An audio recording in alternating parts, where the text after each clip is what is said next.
अस्सलामुअलैकुम students, I hope आप सब खैरियत से होंगे। स्टूडेंट्स, जैसा कि आप जानते हैं कि हम एक्सरसाइज 2.5 कर रहे थे, तो हमने इसके क्वेश्चन नंबर 3 तक इसका सोल्यूशन कर लिया था। आज हम करेंगे क्वेश्चन नंबर 4। तो क्वेश्चन नंबर 4 के यही दो पार्ट्स हैं हमारे पास। तो ये लॉन्ग के लिए है, लॉन्ग में आ सकता है। फाइंड हमने क्या करना है, find derivative with respect to X. वही डेरिवेटिव, क्योंकि पूरा चैप्टर डिफरेंशिएशन का है तो इसमें डेरिवेटिव की बात होगी, हर एक्सरसाइज में बात होगी, तो इसमें भी डेरिवेटिव हमने फाइंड करना है। तो पहला पार्ट है हमारे पास कॉस 1 + x और 1 + 2x के रूट। सेकंड पार्ट है साइन 1 + 2x और 1 + x के रूट। अब देखें, जब हम डेरिवेटिव करते हैं साइन x का तो हमारे पास आता है cos x। तो जब हम डेरिवेटिव करते हैं cos x का तो हमारे पास आता है माइनस साइन x। तो इनका जब हम सोल्यूशन करेंगे दोनों क्वेश्चन का, तो इधर हमारे पास साइन x है, तो यहाँ पे हमारे पास साइन x की जगह ये वैल्यू आ गई है, तो हम cos के साथ ये वाली वैल्यू लिख देंगे। सही है। अब इधर पर हमारे पास cos के साथ ये वाली वैल्यू है, यहाँ पे x की जगह पे तो वो आएगी, तो साइन के साथ भी वही आ जाएगी। इन दोनों क्वेश्चन का सोल्यूशन बिल्कुल सेम है, लेकिन फ़र्क क्या है, सिर्फ फार्मूले का फ़र्क है। तो मैं इनमें से ये वाला पार्ट कर रहा हूँ, तो ये वाला पार्ट देकर आप इसको भी सोल्व कर सकते हैं ईज़िली। तो आई होप सो कि आपको समझ आ जाएगी इंशाल्लाह। तो हम स्टार्ट करते हैं। फर्स्ट ऑफ ऑल देखिए, हमने क्या फाइंड करना है, डेरिवेटिव फाइंड करना है x के रिस्पेक्ट से। तो हम इसको y की इक्वल लेट कर लेते हैं। हम लेट करेंगे y equal to sign 1 + 2x और 1 + x के रूट। अब हमने सेकंड स्टेप क्या किया, सेकंड स्टेप हमने ये किया कि दोनों साइडों पे डेरिवेटिव ले लिया, क्योंकि हमने फाइंड ही डेरिवेटिव करना है। dy/dx, x क्यों लिया, एक तो फंक्शन x में है, सेकंड उन्होंने हमें क्या दिया है कि x के रिस्पेक्ट से करना है। सही है। यहाँ भी डेरिवेटिव लिया तो हमारे पास बनेगा साइन 1 + 2x और 1 + x स्क्वायर रूट। अब देखें, हमारे पास जो होता है साइन का डेरिवेटिव होता है cos। तो एक्चुअल बात क्या है कि जब ये देखिए हम डेरिवेटिव करते हैं ना साइन का, फॉर एग्जांपल ये हमारे पास है d/dx ऑफ साइन x, तो इसका डेरिवेटिव हम लिख देते हैं cos x। हमें पता है कि इसका cos x है, लेकिन जो इसके साथ ये फंक्शन होता है ना, ये हमारे पास इसका एंगल होता है, सॉरी इसका एंगल x है। तो एक्चुअली हम क्या करते हैं, साइन x का डेरिवेटिव cos x और साथ उसके एंगल का डेरिवेटिव भी हम लिखते हैं। एंगल का डेरिवेटिव dx/dx हमारे पास क्या आता है, 1 आता है। तो 1 को cos x से मल्टीप्लाई करें तो cos x ही आता है, इसलिए हम सिर्फ cos x ही लिखते हैं, 1 को साथ नहीं लिखते। लेकिन इसका एंगल का डेरिवेटिव साथ लिखना ज़रूरी होता है।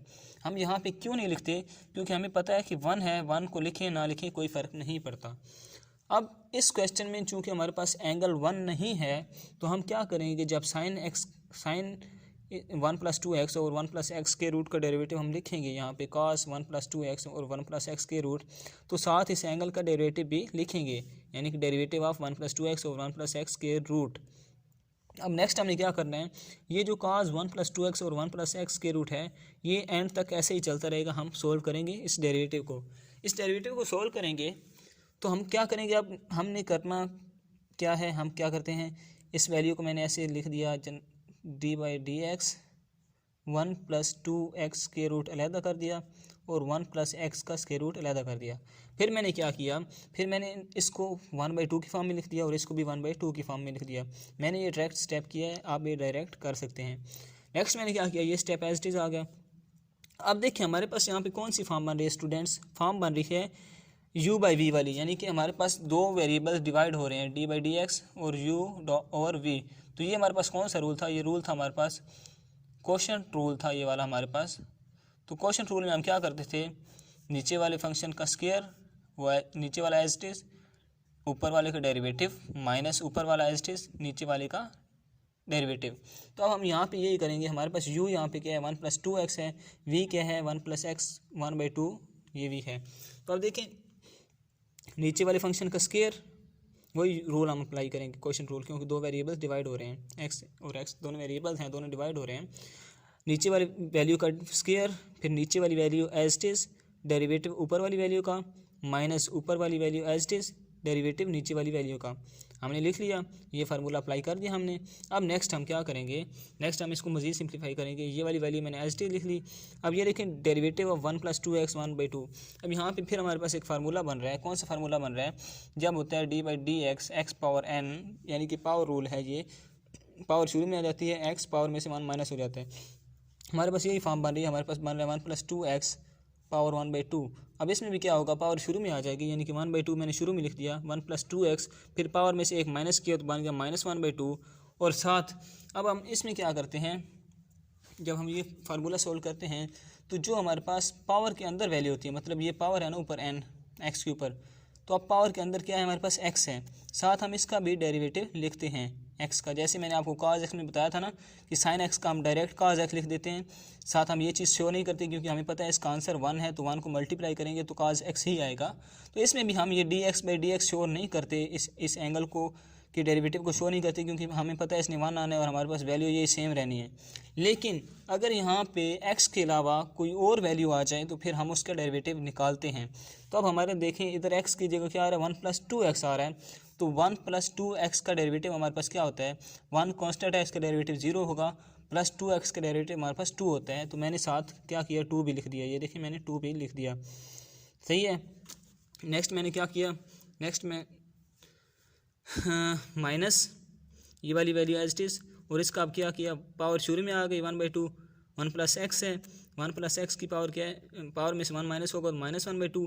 अब देखिए 1 + x है, 1 + x का डेरिवेटिव हमारे पास क्या होता है, 1 + 1 का डेरिवेटिव 0 होता है, कांस्टेंट है, प्लस x का डेरिवेटिव हमारे पास 1 होता है। मैंने आपको यहाँ पे बताया ये dx/dx, dx का डेरिवेटिव x के रिस्पेक्ट क्या होता है, 1 होता है। तो मैंने यहाँ पे कुछ भी नहीं लिखा क्योंकि 1 को लिखने का कोई फ़ायदा नहीं होता, 1 लिखने या ना लिखने कोई फ़र्क नहीं पड़ता, सही है। नेक्स्ट हम क्या करेंगे, नेक्स्ट हम कुछ यूँ करेंगे, ये 1 + x 1/2 है, तो इसको मैं लिख सकता हूँ 1 + x का स्क्वायर रूट, ये 2 इधर मैंने लिख दिया। अब ये देखिए 1 + 2x की पावर -1/2 है, ये जब -1/2 पावर नीचे आएगी तो क्या बन जाएगी, 1 + 2x पावर 1/2 बन जाएगी, पॉजिटिव 1/2 हो जाएगी। फिर इसको मैं लिख सकता हूँ 1/2 1 + 2x का स्क्वायर रूट, तो मैंने ये लिख दिया 1 + 2x का स्क्वायर रूट, साथ ये वाला 2 मैंने यहाँ लिख दिया, माइनस ये वाला माइनस। अब ये देखिए 1 + 2x है, इसकी पावर 1/2 है, तो मैंने इसको स्क्वायर रूट की फॉर्म में लिख दिया, ये 2 मैंने यहाँ पे लिख दिया। अब ये 1 + x माइनस पावर माइनस में थी ना, जब मैं इसको नीचे लाया तो पावर पॉजिटिव में हो जाएगी, तो फिर पॉजिटिव पावर को मैंने स्क्वायर रूट की फॉर्म में लिख लिया और नीचे 1 + x एज इट इज़ आ गया। तो नेक्स्ट हम क्या करेंगे, ये जो 1 + x है इसको मैं बाहर ले आऊँगा और इनका हम LCM लेकर सोल्व करेंगे। अब देखें स्टूडेंट्स, cos 1 + 2x और 1 + x के रूट एज इट इज़ आ रहे हैं, यहाँ तक आंसर में ऐसे ही आएगा।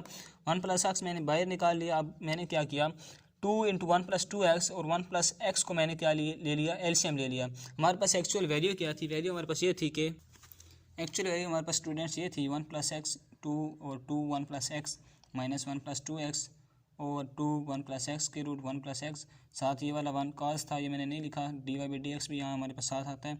जस्ट आपको समझाने के लिए कि अब इस स्टेप में से ये स्टेप मैंने कैसे किया है, मैंने ये किया है कि ये 1 और 1 + x मैंने बाहर लिख दी है।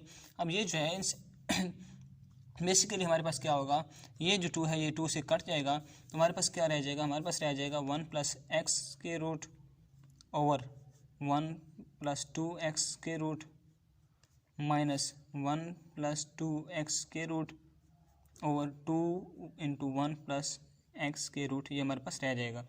अब मैंने नेक्स्ट क्या किया, मैंने इन दोनों वैल्यू में से मैंने LCM ले लिया, इन दोनों को LCM लिया, तो मैंने क्या किया, मैंने LCM ले लिया 2 × 1 + 2x × 1 + x, नीचे वाली वैल्यू को मैंने LCM ले लिया। LCM लेने के बाद मैंने क्या किया, इस वैल्यू को जब मैं LCM पे डिवाइड करता हूँ, मतलब ये LCM में लेता हूँ, यहाँ पे आपको करके दिखा देता हूँ स्टेप, ये 2 × 1 + 2x LCM, साथ 1 + x के रूट LCM। अब देखें इस वैल्यू को अगर मैं इस पे डिवाइड करूँ तो हमारे पास क्या होगा, ये और ये कट जाएगी, पीछे हमारे पास क्या रह जाएगा 2 × 1 + x, 2 × 1 + x के रूट को जब इसके साथ मल्टीप्लाई करूँगा तो हमारे पास क्या आ जाएगा, 2 × 1 + x, सिर्फ x आ जाएगा। क्यों, क्योंकि जब 1 + x के रूट को मल्टीप्लाई किया जाता है 1 + x के रूट से, तो ये हमारे पास बन जाता है 1 + x के रूट और इसका स्केयर बन जाएगा, स्केयर रूट से कट जाएगा, तो हमारे पास 1 + x रह जाता है और 2 साथ एज इट इज़ आ जाता है, ये माइनस आ गया। अब जब मैं इस वैल्यू को इस पर डिवाइड करूँगा तो ये 2 भी कट जाएगा और ये वैल्यू भी कट जाएगी, सिर्फ ये रह जाएगी। जब इसको इससे मल्टीप्लाई करूँगा तो वही सेम हमारे पास ये स्टेप बनता है 1 + 2x साथ आ जाएगा। तो ये मैंने स्टेप यहाँ पे कर दिया।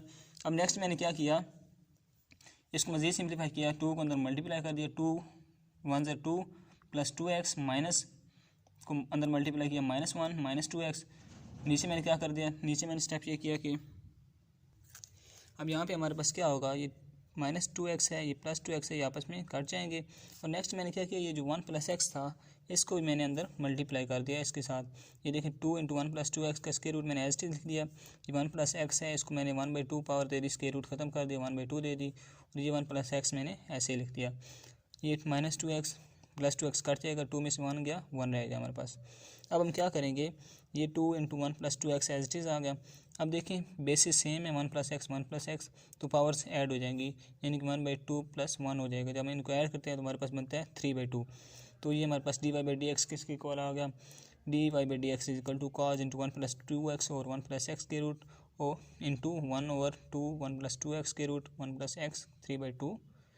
ये हमारे पास हमारा आंसर आ गया। तो ये मैंने dy/dx फाइंड करना था, x के रिस्पेक्ट से डेरिवेटिव फाइंड करना था। तो नेक्स्ट जो क्वेश्चन है साइन वाला, कॉस वाला, तो उसमें भी आपने सेम करना है, बिल्कुल यही प्रोसीजर होगा उसमें भी। आई होप सो कि आपको समझ आ चुकी होगी। अगर आपको वीडियो पसंद आए तो कमेंट करें, सब्सक्राइब करें और लाइक करें। Thank you.